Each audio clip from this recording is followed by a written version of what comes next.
नमस्ते प्यारे विद्यार्थियों।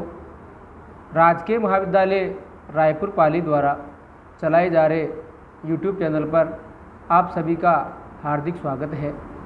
बीए द्वितीय वर्ष के हिंदी साहित्य के द्वितीय प्रश्न पत्र की प्रथम इकाई है भाषा। पूर्व में बनाए गए वीडियो के माध्यम से इस टॉपिक का हमने अध्ययन किया है।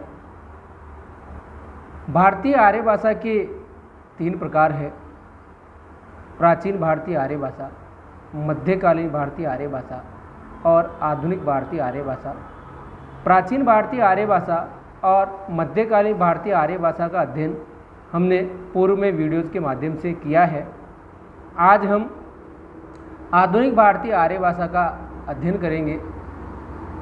अपभ्रंश के 7 वेदों से आधुनिक आर्य भाषा का जन्म हुआ है, जिनसे हिंदी की उपभाषाओं का जन्म हुआ है।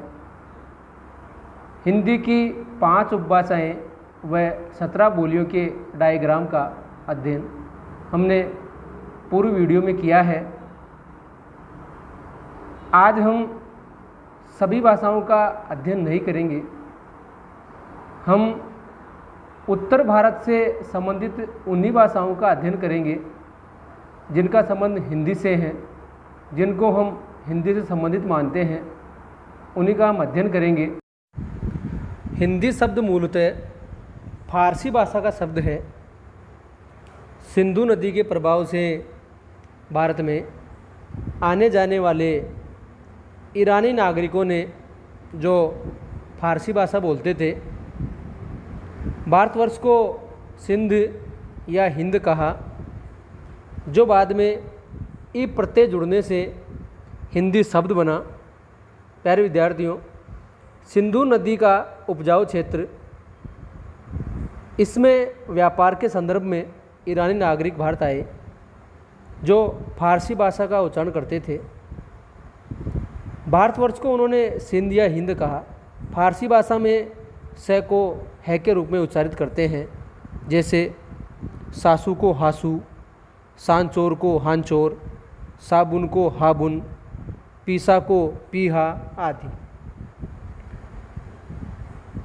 शुरुआत में ये शब्द भारतीयों के लिए प्रयुक्त होता था, जो बाद में भाषा के संदर्भ में प्रयोग किया जाने लगा।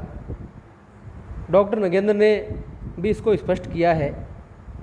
जैसे देखिए, सिंधु से हिंदू, हिंद में एक प्रत्यय जुड़ने से हिंदी यानी हिंद का, और इससे ही हिंदी भाषा का जो शब्द है उसका जन्म हुआ। भाषा के संदर्भ में हिंदी शब्द का प्रथम प्रयोग सरफुद्दीन यज़दी के ग्रंथ जफरनामा में मिलता है। प्यारे विद्यार्थियों, इन सबको आपको नोट करना है। परीक्षाओं में इससे संबंधित प्रश्न आते हैं, तो आपको इन सबको नोटबुक में नोट भी करना है। अब आपके सामने सबसे पहली बात है, हिंदी किसको कहते हैं। मैं 3 प्रकार से इसका अर्थ आपके सामने स्पष्ट करता हूँ। सबसे पहला, हिंदी का वह रूप जिसको खड़ी बोली का मानक रूप देकर राजभाषा में स्थान दिया गया है, इसको हम हिंदी कहते हैं। जिसको आप सुन रहे हैं, मैं बोल रहा हूँ, जिसमें हमारी पाठ्य पुस्तकें रचित है, जो सामने लिखी हुई है, इसको संविधान में राजभाषा का दर्जा दिया गया है। ये मानक रूप है।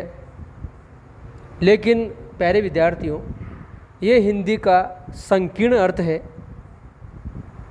दूसरे रूप में पश्चिमी हिंदी और पूर्वी हिंदी की 8 बोलियों से बना भाषा परिवार, उसको हिंदी कहते हैं।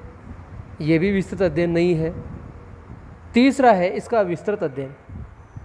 हमारे विद्वान जिन्होंने हिंदी साहित्य की रचनाएं की, जिनमें हमारा हिंदी साहित्य रचा गया है, विद्वान मानते हैं 5 उपभाषाएँ और उनकी 17 बोलियाँ, इनसे बना हिंदी भाषा का परिवार यही हिंदी है।